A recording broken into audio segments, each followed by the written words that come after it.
Tuhan bersamamu.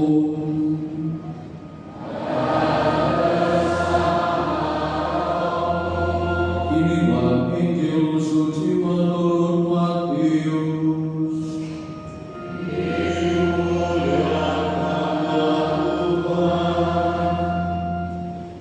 Pada suatu hari, serombongan orang Farisi dan beberapa ahli Taurat dari Yerusalem datang menemui Yesus. Mereka melihat bahwa beberapa murid Yesus makan dengan tangan najis, yaitu dengan tangan yang tidak dibasuh. Sebab orang-orang Farisi seperti orang-orang Yahudi lainnya tidak makan tanpa membasuh tangan terlebih dahulu, karena mereka berpegang pada adat istiadat nenek moyang mereka. Dan kalau pulang dari pasar, mereka juga tidak makan kalau tidak lebih dahulu membersihkan dirinya. Banyak warisan lain lagi yang mereka pegang, umpamanya hal mencuci cawan, kendi, dan perkakas tembaga. Karena itu orang-orang Farisi dan ahli Taurat itu bertanya kepada Yesus, "Mengapa murid-muridmu tidak mematuhi adat istiadat nenek moyang kita? Mengapa mereka makan dengan tangan najis?" Jawab Yesus kepada mereka, "Tepatlah membuat Yesaya tentang kamu, hai orang-orang munafik. Seperti ada tertulis, bangsa ini memuliakan aku dengan bibirnya, padahal hatinya tetap jauh dari aku. Percuma mereka beribadah kepadaku, sebab ajaran yang mereka ajarkan ialah perintah manusia. Perintah Allah aku abaikan untuk berpegang pada adat istiadat manusia." Lalu Yesus memanggil lagi orang banyak dan berkata kepada mereka, "Hai kamu semua, dengarkan aku dan perhatikanlah ini. Apapun dari luar yang masuk ke dalam seseorang tidak dapat menajiskan dia. Tetapi apa yang keluar dari seseorang, itulah yang menajiskan dia. Sebab dari dalam hati orang timbul segala pikiran jahat, percabulan, pencurian, pembunuhan, persinahan, keserakahan, kejahatan, kelicikan, perbuatan tidak senonoh, iri hati, hujat, kesombongan, kebebalan. Semua hal jahat ini timbul dari dalam dan menajiskan orang." Demikianlah sabda Tuhan. Terpujilah Kristus.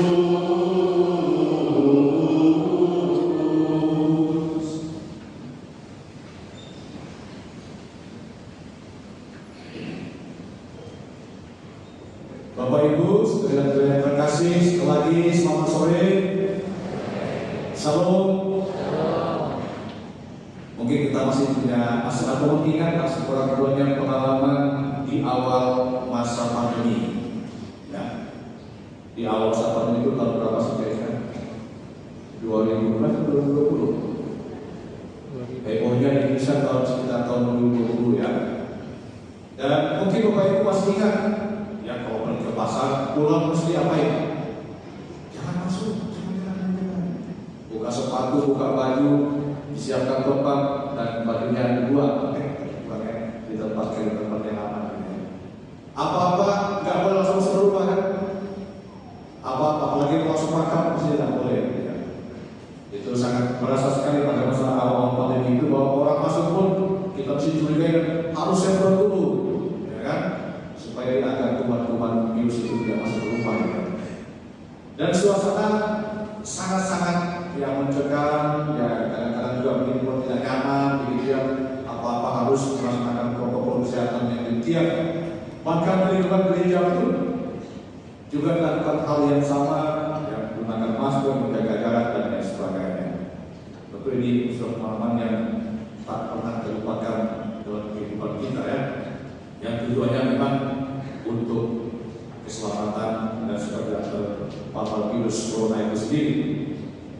Dan Bapak Ibu yang terkasih, mungkin juga dalam kebiasaan rumah tangga kita masing-masing, kalau makan itu diwajibkan untuk mencuci tangan. Ada nggak di sini yang orang tuanya atau nenek moyangnya yang selalu kalau makan kamu harus cuci tangan terlebih dahulu? Kalau nggak cuci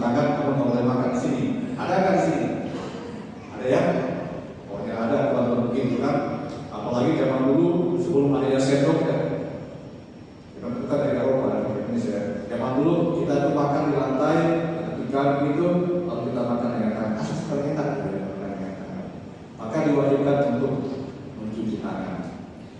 Bapak Ibu yang terkasih, hari ini kita mendengarkan bacaan Injil berbicara tentang hal mencuci tangan. Bacaan Injil Markus hari ini mengisahkan tentang kontroversi antara Yesus dan orang-orang Farisi serta ahli-ahli Taurat yang berkaitan dengan mencuci tangan.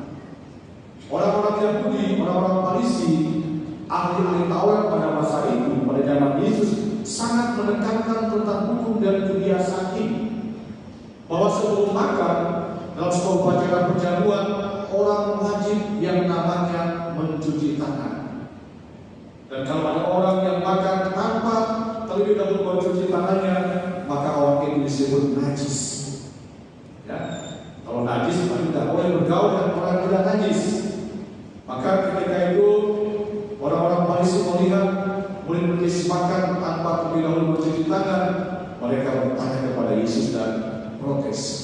Ya, karena orang-orang Farisi sangat menekankan tentang hukum dan adat istiadat itu dengan menjalankan dan menghayatinya secara amat lahiriah. Hanya sesuatu yang sifatnya di luar saja, tetapi tidak masuk dalam hati mereka. Kalau kita lihat bahwa orang-orang Farisi adalah orang-orang yang sangat taat kepada Tuhan, ya. Apalagi ahli Taurat yang sangat menguasai tentang hukum Taurat, ya, kitab Taurat pada masa itu. Tetapi itu hanya mereka sampai pada hanya mengetahui, tetapi tidak menghayati hukum Allah itu secara benar. Sebaliknya mereka hanya menghayatinya dengan hal-hal yang sifatnya lahiriah. Itulah juga yang mereka laksanakan ketika soal mencuci tangan tadi. Banyak hukum-hukum lain yang juga mereka sangat jalankan, hayati dengan sangat lahiriah. Misalnya apa boleh?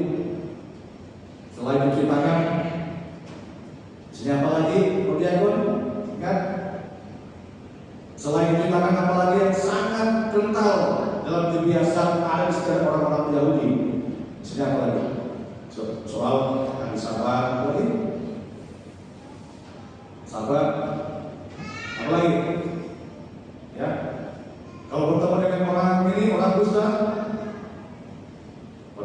juga ini kan, itu tidak boleh menyentuh, bahkan tidak boleh bergaul dengan orang-orang dusta. Itu juga kebiasaan, karena dianggap orang dusta itu orang yang berdosa, sehingga tidak boleh bergaul dengan mereka.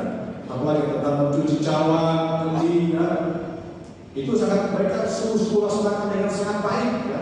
Tetapi hanya sebatas itu saja. Sebetulnya hidup mereka yang jauh dari hadapan Tuhan. Mereka suka berdoa panjang-panjang, gitu ya, pakai jubah yang panjang-panjang. Kalau berdoa panjang-panjang, bahkan juga dia di kawan-kawan jalan raya. Tapi hanya itu tuh, supaya dilihat orang. Tetapi dalam melaksanakan hukum Allah, mereka tidak sungguh-sungguh dengan baik. Maka Yesus menegur mereka, Bapak Ibu yang terkasih, karena Yesus melihat bahwa kecenderungan orang-orang Farisi dan ahli Taurat dengan mengatakan kehidupan keagamaan mereka yang bersifat lahiriah. Dan Yesus melihat bahwa esensi hukum bukanlah hukum itu sendiri, tetapi yang paling penting bagi Yesus adalah cinta dan ketaatan terhadap Allah yang membuat hukum itu sendiri. Bagi kaum Farisi dan Taurat, upacara cuci tangan sebelum makan hanyalah merupakan sesuatu yang sifatnya lahiriah belaka, tetapi dalam kehidupannya mereka tidak sesuai dengan apa yang diperintahkan oleh Tuhan kepada mereka. Dan ada kriteria apa sih yang menajiskan? Yesus menjelaskan dengan sangat baik di dalam Injil hari ini. Justru yang menajiskan manusia bukan sesuatu yang masuk atau sesuatu yang dimakan, ya, atau makan dengan tangan yang dicuci, tetapi justru yang menajiskan hidup manusia bagi Yesus adalah justru perbuatan-perbuatannya yang jahat. Apa tadi? Pikiran-pikiran yang kotor, hati yang dipenuhi dengan keiri-hatian, percabulan, kelicikan, keserakahan, ya, itulah hal-hal yang menajiskan manusia, bukan makanan Atau kalau orang makan pengen dilupain, itu najis itu. Ya, itu najis kan? Atau orang minum banyak mabuk gitu. Ya kan bukan gitu ya? Ini menajiskan itu. Bukan sesuatu yang masuk ke dalam dunia ya. Maka Yesus mengingatkan kepada para muridnya sekali lagi bahwa Bapak yang terkasih, bahwa yang menajiskan hidup manusia adalah persinahan, keserakahan, kejahatan, dan perbuatan yang tidak senonoh dan hujat, kesombongan dan keluparan.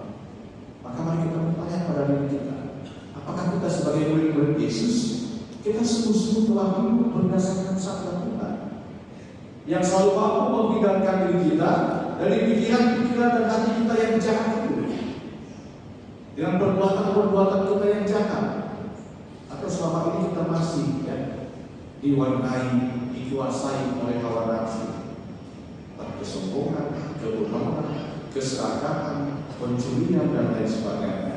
Karena itu hal yang akan menajiskan kita. Maka bacaan kedua hari ini agar kita mampu menghindarkan diri kita dari sikap dan perbuatan-perbuatan yang jahat itu. Maka Yakobus dalam suratnya menekankan kepada kita supaya kita menjadi pelaku-pelaku firman Tuhan.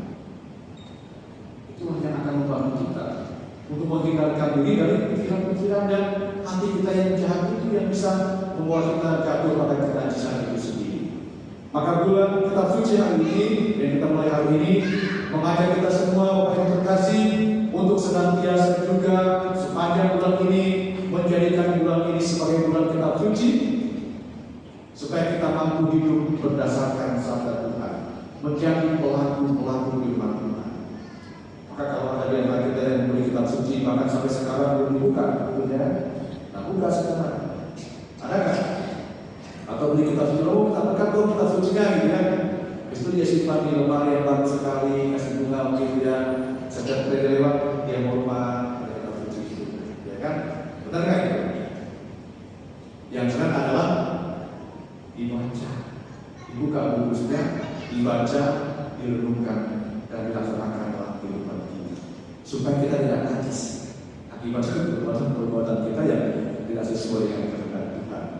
Juga dalam bacaan yang pertama ingatkan kepada kita bahwa Musa mengingatkan kepada kita untuk senantiasa melaksanakan perintah Tuhan, setia dan taat pada sabda, dan jangan menambah-nambah ilmu lain. Cuci tangan, mungkin ada istri kita yang kadang-kadang kita merasa itu lebih baik gitu ya. Kita udah punya orang Katolik, tapi kita masih melihatkan adat kita yang kadang-kadang bisa menjauhkan kita dari Tuhan. Maka bacaan pertama kali ini mengingatkan kita semua, kalau kita udah ikut Yesus, kalau kita tidak percaya pada Yesus, maka kita harus mampu senantiasa hidup berdasarkan sabda Tuhan, sabda Yesus, yang mengajak kita untuk hidup dalam cipta kasih, kebaikan hati, kepedulian, ya, solidar, dan juga senantiasa mampu membantu orang lain. Semoga sabda Tuhan hari ini, Bapak Ibu yang terkasih, senantiasa menjadikan kita menjadi pribadi-pribadi yang baru, pribadi yang tidak hanya taat kepada sabda Tuhan, tapi menjadi pribadi yang selalu peka terhadap kebutuhan orang lain, terutama bagi mereka yang ada di piatu, dan juga yang ada yang miskin yang membutuhkan pertolongan kita. Dengan demikian, maka kehadiran kita dilimpah dan berkat bagi sesama yang kita layani. Semoga demikian.